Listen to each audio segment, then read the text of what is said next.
বন্ধুগণ আসসালামু আলাইকুম। দীর্ঘ 3 মাস পর আজকে কিন্তু আমরা আবার সেই কমলাপুর রেল স্টেশনে দেখছি সেই মিনারাজু খ্যাত সেই পরিবার।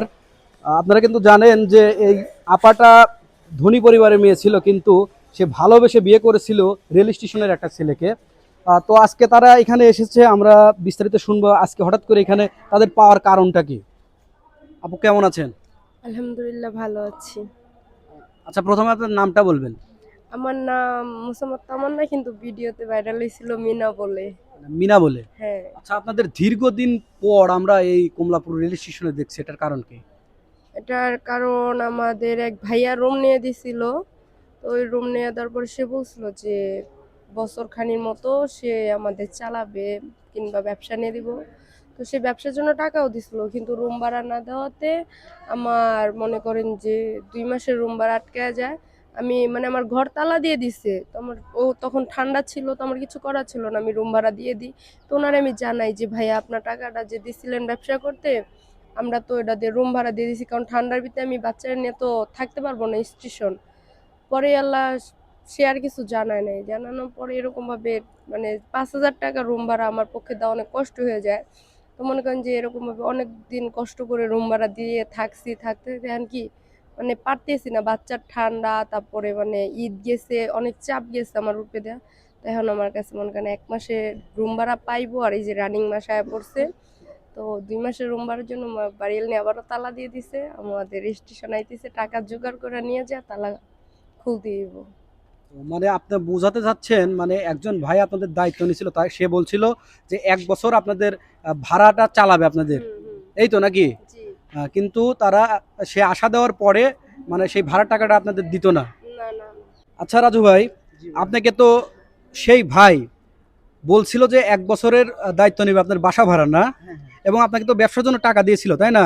আমাকে ব্যবসার টাকা দিছে উনি, ঠিক আছে, কিন্তু যেরকম আমার 2 মাসের রুম ভাড়া আটকে গেছিল, ওই সময় আমি মনে করেন রুম ভাড়া খাটাই দিছি। রুম ভাড়ার জন্য ওনার টাকা দেওয়ানোর কথা ছিল, আমার টাকা আর দেয় নাই। তাই আমি কতদিন কতদিন দিতে চাইছিল রুম ভাড়ার টাকা? রুম ভাড়ার আমাদের 1 বছরের দায়িত্ব, ম্যাক্সিমাম 1 বছরের দায়িত্ব নিতে চেয়েছিল। আচ্ছা। পরে 1 বছরের ভিতরে প্রথম ফার্স্ট ভিডিও নিছে, নিয়ে বলছে যে রুম ভাড়া 1 বছর খাটামো, তোমার যাবতীয় যা লাগে 1 বছর দেখবো আমরা, দেখার পরে তারপরে ছোটোখাটো একটা ব্যবসা ধরাই দিমু। আমার ব্যবসার টাকা দিছে উনি, যেরকম 2 মাস পর আইসা দিছে। এর ভিতরে আমার 2 মাসের রুম ভাড়া আটকে গেছে গা। 2 মাস পর আইসা বলছে যে এই যে তোমাকে 8,000 টাকা দিলাম। দেওয়ার পর আমার বলতেছে যে যে কোনো একটা কাজে খাটাও, ব্যবসা করো, যাই করো। আমি কি আচ্ছা ঠিক আছে। তো ব্যবসাটা কেন করতে পারলেন না? ব্যবসাটা করতে পারি না, যেরকম আমার রুম ভাড়া আমার আটকে গেছে 2 মাসের। উনি 2 মাস পরে টাকা দিচ্ছে আমাকে 8,000, আমার রুম ভাড়া হচ্ছে 10,000 টাকা। আচ্ছা উনি আচ্ছা। বলছিল যে আমার 1 বছর রুম ভাড়া দিব ম্যাক্সিমাম। হুম। আমরা বললাম আচ্ছা ঠিক আছে, যেহেতু 1 বছর রুম ভাড়া দিব, যেহেতু আমি মনে করছি 10,000 টাকা পরবর্তী আমি নিতেই পারবো, এই 8,000 টাকা আমি রুম ভাড়া প্রতি খাটাই দিই। আবার যে 10,000 টাকা আমার দিব ঘর ভাড়ার জন্য, ওই টাকাটা আমি ব্যবসায় খাটাই দিব। কিন্তু তারপর তার প্রসেস হয় না, হ্যাঁ আমার খোঁজ খবরই নেয়নি। আচ্ছা, এখন আমার প্রশ্ন হলো, যারা এই কন্টেন্টটা দেখছেন, এই ভিডিওটা যারা দেখছেন, আর যে ভাইটা এই মানে কথাটা তাদের দিছিলেন, আপনি কেন দিয়েছিলেন? যদি না পারেন সেটা বলবেন না ভাই, যেটা পারবেন সেটাই বলবেন। হয়তো আপনার মনে মনে ভাবতে পারেন যে ভাই আপনি কেন আমার নামে বদনাম করছেন। এখন কথা হলো, আপনাদের কেন তাদের কথা দিয়েছিলেন যে 1 বছর আমি আপনাদের দায়িত্ব নেব, রুম ভাড়ার দায়িত্ব নেব, এই বিচারা তার কথার এটা উপর বেসেস করে এটা বলেন। শুধু আমার কথা না, এটা ফার্স্ট যে ভাইরাল করছে আমারে, ওনাদের সামনেই বলছে। বিশ্বাস না হয় ওনাদের সাথে আমাদের কন্ট্যাক্ট আছে, যোগাযোগ আছে। আমি ওনাদেরকে সামনে মনি সহ বলবো যে 1 বছরের দায়িত্ব উনি নিছে। আর কিছু আমার বলার নাই। তাহলে আপনারা বিশ্বাস করলে করতে পারেন, না করলে নাও করতে পারেন, সবকিছু পড়ালে ইচ্ছা যা আছে কপালে থাক।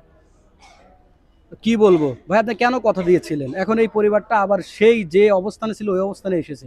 আপনি তো দায়িত্ব নিয়েছিলেন তাদের ভালো কিছু করার জন্য, কিন্তু পরবর্তী আর আপনাকে কোনো খোঁজ খবরই নেন না। এটা কি হতে পারে? আপনি কাজটা ঠিক করছেন? আচ্ছা ভাবি, ভাই যে কথাগুলো বললো এগুলো কি 100% সত্য কথা? হ্যাঁ, এগুলি সত্য কথা। কারণ সে যদি আমার রুম ভাড়াটা দিত, ঠিক আছে, তাহলে কিন্তু তার ব্যবসার টাকাটা কি আমাদের রুম ভাড়া দিতে হইতো না। কারণ সে 2 মাসের রুম ভাড়া টাকা না দিয়া ব্যবসার টাকাটা দিছে, আর সে কারণে মনে করেন যে তার ব্যবসার টাকাটা দিয়ে আমার রুম ভাড়া দিয়ে দিতে হয়েছে। ওটা আমার যে জমাইছিলাম 2,000 টাকা, ওখান থেকে ওই 2,000 টাকা বড় 10,000 টাকা দিতে হয়েছে। ও মানে আপনাদের টাকাটাকে 2 মাস পর দিয়েছিল, মানে 2 মাস বাসায় থাকার পর দিয়েছিল?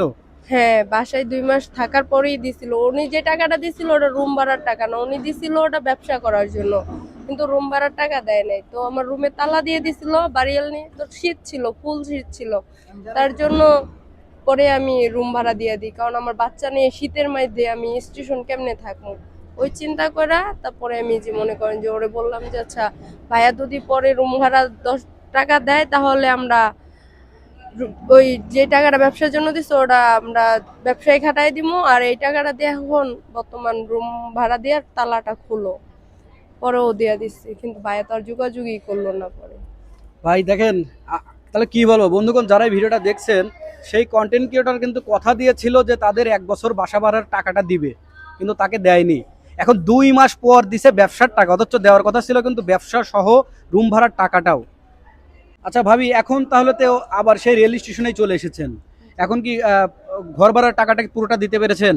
জি না, রুম ভাড়াটা দিতে পারি না, ওই টাকাটা মানে আমার পক্ষে অসম্ভব হয়ে যেতেছে, কারণ গেছে মাসে 2000 টাকা দিচ্ছি, তাও 2000 টাকা পাইবো, আর এই মাসে মানে 5000 টাকা পাইবো, তাহলে আমার কাছে এখনো উনি অনেকগুলি টাকা পাবো, তো ওই টাকাটা আমার জোগাড় করতে হইব।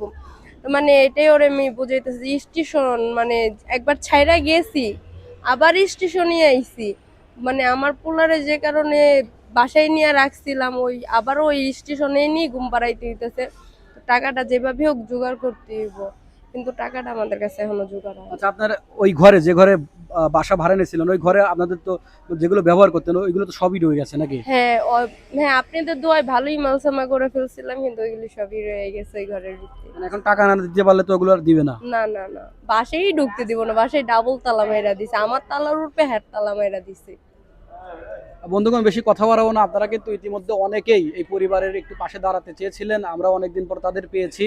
এখন তাদের কথা যদি আপনাদের বিশ্বাস হয়, আসলে এরা এখন খুব মানে খারাপ পরিস্থিতির মধ্যে আছে। যদি আপনাদের ইচ্ছা হয় যে ওদের পাশে একটু দাঁড়ানোর, তাহলে চেষ্টা করবেন, আমরা ইনবক্সে নাম্বার দিয়ে রাখবো। আর চেষ্টা করবো আপনারা যদি ওদের পাশে দাঁড়ান, আমরা সর্বোচ্চ তাদের দিয়ে যাদের সেই ঘরের মধ্যে যে জিনিসগুলো পত্রগুলো আছে ওইগুলো যেন তাদের আমরা ফিরিয়ে দিতে পারি। তো বেশি কথা বাড়াবো না, ভিডিওটি কেমন লাগলো অবশ্যই কিন্তু কমেন্ট বক্সে জানাবেন।